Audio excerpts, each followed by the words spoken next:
Iran और America के बीच जारी युद्ध की आशंकाओं के बीच अंतर्राष्ट्रीय हलचल तेज हो गई है। खबर है कि अब रूस ने चेतावनी दे दी है कि ईरान पर हमले के बुरे परिणाम अंतर्राष्ट्रीय समुदाय पर होंगे। यह बयान ऐसे समय आया है जब हाल ही में ईरान और रूस ने ओमान सागर और उत्तरी हिंद महासागर में संयुक्त नौसेना अभ्यास की घोषणा की है। हालांकि युद्ध को लेकर अमेरिका की ओर से आधिकारिक तौर पर कुछ नहीं कहा गया है। रूस न्यूज एजेंसी के अनुसार रूसी विदेश मंत्री सार्गेई लावरोव ने हाल ही में अल अरबिया टेलीविजन को इंटरव्यू दिया था। इस दौरान उन्होंने चेतावनी देते हुए कहा कि ईरान पर नया हमला हुआ तो अंतर्राष्ट्रीय समुदाय के लिए बुरे परिणाम होंगे। हमले को लेकर उन्होंने साफ कहा कि इसके परिणाम बुरे होंगे। उन्होंने कहा कि पहले भी ईरान पर हमले हो चुके हैं और IAEA के देखरेख वाले परमाणु ठिकानों को निशाना बनाया गया था। परमाणु घटना को लेकर चेताया। लावरोव ने कहा कि जून 2025 में अमेरिका और इजराइल के हमले ने न सिर्फ IAEA और NPT को कमजोर किया बल्कि परमाणु घटना का भी बड़ा जोखिम था। उन्होंने कहा कि हमारे ईरानी सहयोगियों से मिले आंकड़ों के अनुसार फिलहाल स्थिति कमोबेश स्थिर है। हालांकि परमाणु केंद्रों पर हुए हमलों ने ईरानियों को परमाणु सामग्री की भौतिक सुरक्षा के बारे में सोचने पर मजबूर कर दिया है। मैं फिर से दोहराता हूं कि ये सामग्रियां IAEA के नियंत्रण में है और इन्हें छुआ नहीं जा सकता। रूसी विदेश मंत्री के अनुसार अमेरिका और इजराइल के ऐसे एक्शन सिर्फ जोखिम नहीं बढ़ाते बल्कि IAEA की ताकत कमजोर करते हैं। अमेरिका और ईरान में तनाव। एक्सियोस के मुताबिक मध्य पूर्व में काफी संख्या में अमेरिकी सेना मौजूद है। 2 विमान वाहक पोत, 1 दर्जन वॉरशिप, सैकड़ों लड़ाकू विमानों और कई एयर डिफेंस सिस्टम तैनात किए गए हैं। ओपन सोर्स ट्रैकिंग से पता चलता है कि 150 से ज्यादा कार्गो फ्लाइट्स हथियार और गोला बारूद ले जा रही है। साथ ही F-35, F-22 और F-16 सहित 50 लड़ाकू विमान भी इस इलाके की ओर जा रहे हैं। डोनाल्ड ट्रंप के एक अनजान सलाहकार ने एक्सियोस को बताया उनके आसपास के कुछ लोग उन्हें ईरान के साथ युद्ध में जाने के खिलाफ चेतावनी दे रहे हैं, लेकिन मुझे लगता है कि अगले कुछ हफ्तों में कार्रवाई होने की 90% संभावना है। 2 इजरायली अधिकारियों ने भी बताया इजराइल के कुछ ही दिनों में युद्ध की तैयारी कर रहा है और सरकार बदलने के लिए एक अभियान चला रहा है।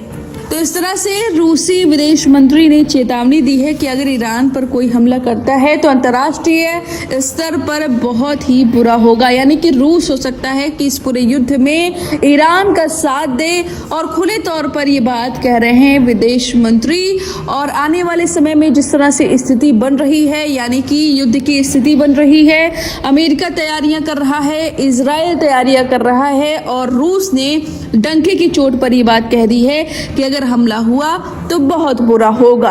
अब इस पूरी खबर पर आपकी क्या राय है, हमें कमेंट करके अपनी राय जरूर दे। बने रहिए लाइव हिंदुस्तान के साथ। इजराइल ने गाजा पट्टी में किस तरह से नरसंहार मचाया, कैसे निहत्थे लोगों की जान ली, ये किसी से छिपा नहीं है, बल्कि पूरी दुनिया ने इजराइल की इस घिनौनी करतूत को अपनी आंखों से देखा।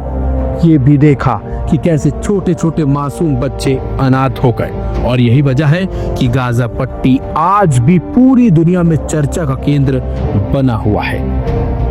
जी हाँ, इजराइल ने 3 सालों में गाजा की सरजमीन को कब्रगाह बना दिया।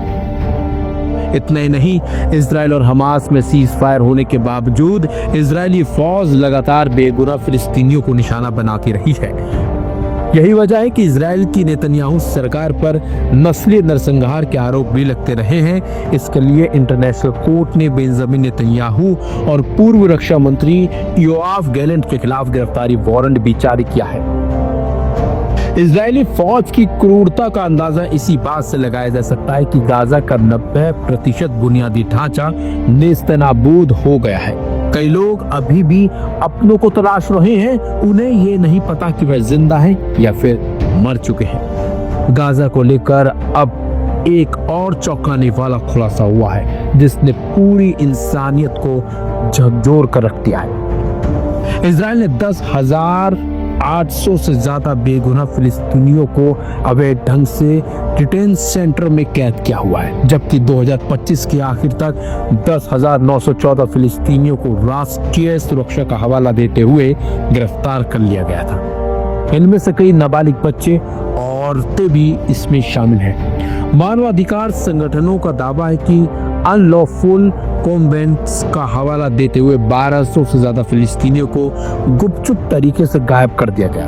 उनमें से अभी तक कई लोगों को पता ही नहीं चला कि वह किस हाल में। बाकी बचे लोगों का ट्रायल ही शुरू नहीं हुआ, ना ही ये बताया गया कि उन्हें किन आरोपों में गिरफ्तार किया गया। अनलॉफुल कंपोनेंट्स के तहत गिरफ्तार किए गए लोगों में ज्यादातर डॉक्टर, पत्रकार, मानवाधिकार संगठन के कार्यकर्ता समेत आम सिविलियन भी शामिल हैं।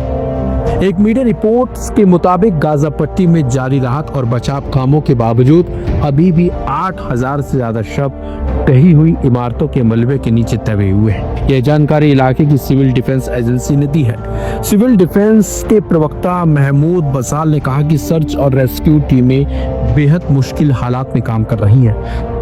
सीमित संसाधनों और उपकरणों की कमी की वजह से कई आपदा स्थलों तक पहुंचना मुश्किल हो गया है। फिलिस्तीनियन इंफॉर्मेशन सेंटर यानी कि PIC की रिपोर्ट के मुताबिक उन्होंने बताया कि भारी मशीनों और तकनीकी क्षमताओं की कमी पीड़ितों के शव निकालने में सबसे बड़ी रुकावट बनी हुई है। महमूद बसाल ने कहा कि 3,000 से ज्यादा लोग अभी भी लापता हैं और ये स्पष्ट नहीं है कि वे जिंदा हैं या फिर मारे गए या फिर हिरासत में हैं। उन्होंने ये भी बताया कि लंबे समय तक मलबा हटाने में देरी होने की वजह से सैकड़ों शव सड़ चुके हैं। स्थिति सुरक्षा जोखिमों और लॉजिस्टिक समस्याओं की वजह से है और मुश्किल हो गई है। संयुक्त राष्ट्र विकास कार्यक्रम यानी कि UNDP के मुताबिक गाजा में कम से कम 61 मिलियन टन मलबा अभी भी जमा हुआ है, जिसमें से काफी हिस्सा संभावित रूप से खतरनाक हो सकता है।